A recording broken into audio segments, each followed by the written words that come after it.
Now then.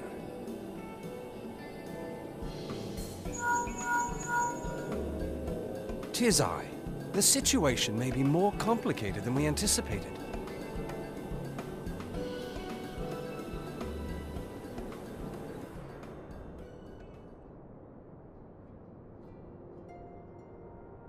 Indeed, I shall remain watchful. Ere thou goest, another matter requireth thine attention. A young maiden, full eager to... Wherefore inquirest thou of her fairness? Oh, very well. Be she damsel or devil, I shall direct her steps to Revenant's toll. Save thine insinuations for one given to such impropriety. Thou shalt not find me amenable.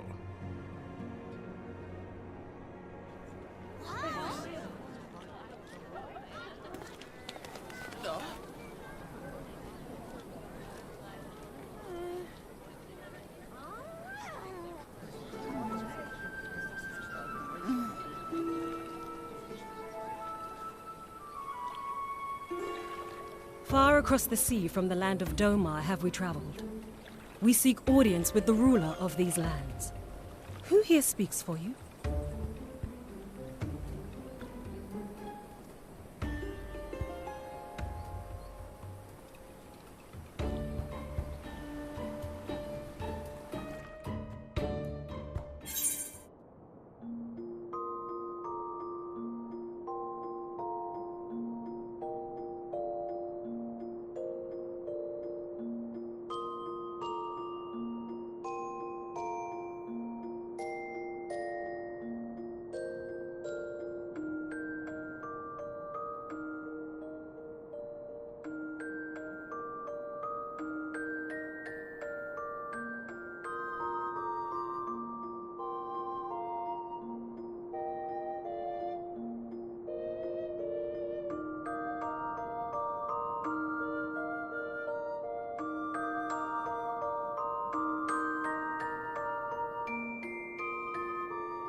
We have traveled some several thousand miles across the sea, from the nation of Domar, in hopes that we might find sanctuary in these lands.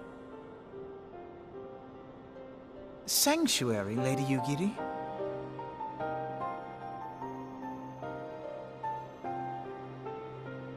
Aye. Lying within Othard, Domar was under the dominion of the Garlean Empire, as I'm sure you are aware. When the War of Succession broke out in Garlemald, we espied an opportunity to free ourselves from the yoke of imperial oppression and took up arms. Only to be crushed. And so I gathered what few Domans escaped the reckoning and guided them hither to your shores. A war of succession? Then the Emperor... Forgive me. You said that Domar was under Imperial rule, did you not? Domar is gone. Razed to the ground as an example to the other provinces. 12 have mercy. And your people? On a ship anchored in Vesper Bay, flying borrowed colors. Many were complicit in the rebellion, or akin to those who were. They will not come ashore until I send word that it is safe to do so. I sought an audience with your rulers, but was summarily refused. The lords of Ul'dah are not wont to entertain foreign refugees without suitable encouragement. Mayhap I was foolish to expect otherwise, but our supplies run low and we have young ones in urgent need of care. I have seen the tents outside the gates, however. We are not the first to seek asylum, nor will we be the last. Be that as it may, Ul'dah is no friend to Garlemald. Your tale would stir the hearts of many men and women here. The Sultana and the Syndicate will not be so easily swayed, but I shall see that you are granted an opportunity to plead your case. This is within your power? Well, far be it from me to boast, but I do have the ear of certain influential individuals. I am in your debt. Lady Yugiri, forgive me for observing, but your choice of attire seems like to evoke feelings of mistrust. Men are wont to fear the unfamiliar. We know this from experience. We seek only to spare the people of Ul'dah unnecessary disquiet. I shall defer to your experience, then. I thank you for your understanding. It seems I have urgent business with the Flame General. I leave our guests in your capable hands.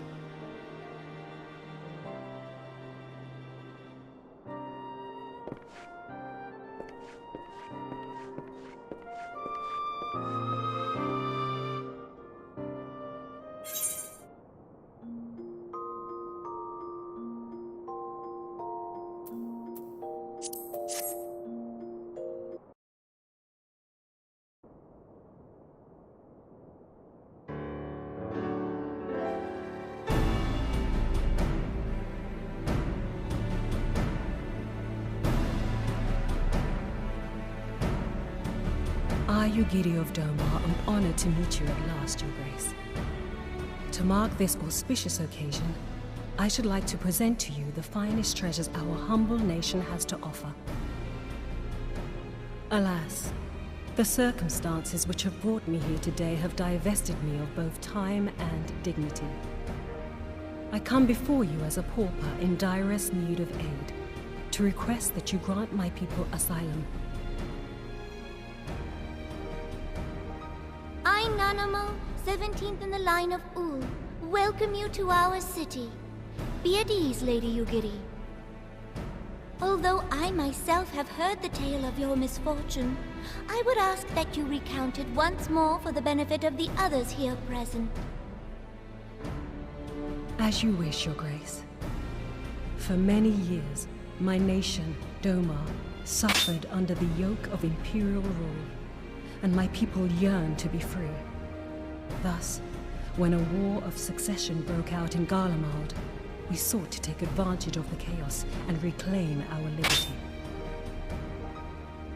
Alas, our enemy proved less preoccupied than we had hoped, and our rebellion was put down in the most brutal fashion. Those who survived, how many do they number? More than 200 souls huddle within the cramped confines of our own galleon's hold. Yet this figure accounts for but one of a number of ships which escaped the purge. It is my hope that you will allow us all to dwell within your walls.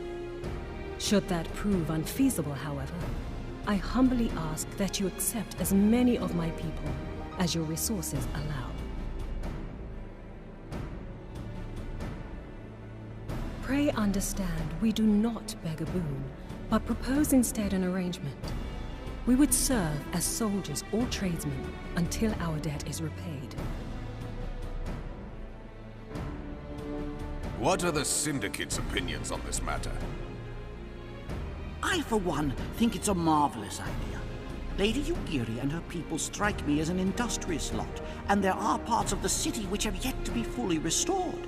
If they are willing to work, I see no reason not to let them.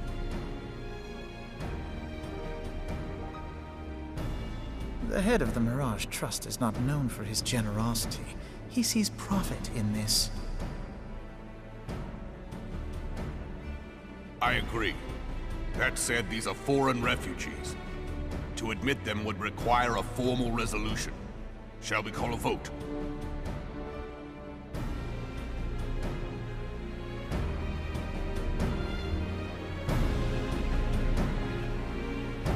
The law is the law. Lord Lolorito? Tell me, are you blind or willfully ignorant? Even now, our streets are choked with the displaced victims of the Calamity and Alamigan refugees. They live hand to mouth, subsisting on aid provided by the immortal flames, the cost of which grows ever higher. The wealth of Ul'dah is not without limits, my friends. And need I remind you that these refugees are prone to violence and criminal activity? You have all read the reports, I think. Without homes or employment, it is only a matter of time before men grow desperate and take that which they imagine has been unjustly denied them.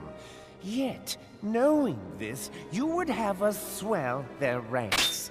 Mayhap you think the brass blades and the flames are not hard-pressed enough? Some say the chairman of the East Aldenard Trading Company passes Gil thrice daily. This may explain how he came to be the wealthiest man in Ul'dah. Or it may simply be that he's ruthless beyond reckoning. Surely the Sultanate can support the few hundred domins Lady Yugiri represents. That our resources have been taxed, I do not deny. But we are hardly in danger of financial collapse. I move that an exception be made. An exception, Your Grace? I am suddenly reminded of a similar debate some years ago regarding a number of Alamigan refugees, if memory serves. What were your words that day? Ah, yes. The law is the law. And so our visitors remained in Little Alamigo. Mayhap our wise and benevolent Sultana would be so good as to enlighten us as to which other of our laws should not be upheld. Mind your tongue, Lolorito. My lord, I share your concern for the welfare of our great nation, but we must endeavor to take a longer view. You know as well as I that people can be a resource still more precious than Gil. Precious or not, they were never yet so reliable. And unlike those who frequent your establishment, I have no desire to gamble with my future. Ul'dah's greatest asset is, and has ever been, her material wealth. We risk this at our peril. One need only look to Teleji Adeleji's example for evidence of the danger in allowing sentiment to dictate policy. How far the vaunted Mirage have fallen, both in repute and profitability, since he began employing refugees. How I choose to conduct my affairs is not your concern, my lord. A proposal has been tabled. Given its urgency, I move we forego further debate and call a vote. To accept the Doman refugees or not. Those in favor, I bid you remain. Those opposed, I bid you leave.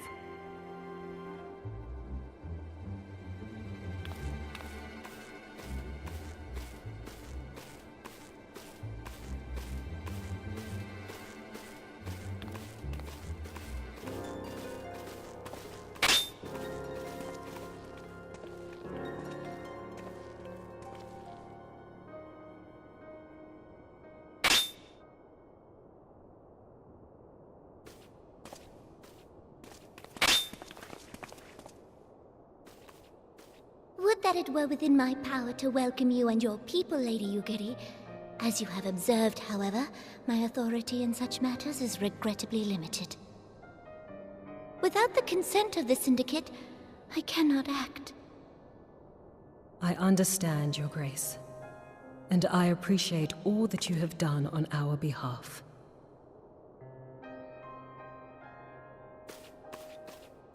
The nerve of the man! If that bastard had not forsaken the eastern trade route, little Alamigo would now be thriving. Oh, that you should have traveled so far under such dire circumstances, only to be refused in this manner is utterly unconscionable. Pray, accept my sincerest apologies.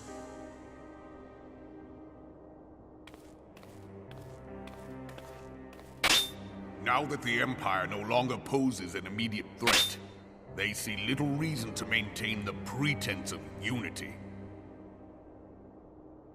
The Monitorists have grown especially defiant of late. Lord Lolorito most of all. But this is neither the time nor place for that discussion.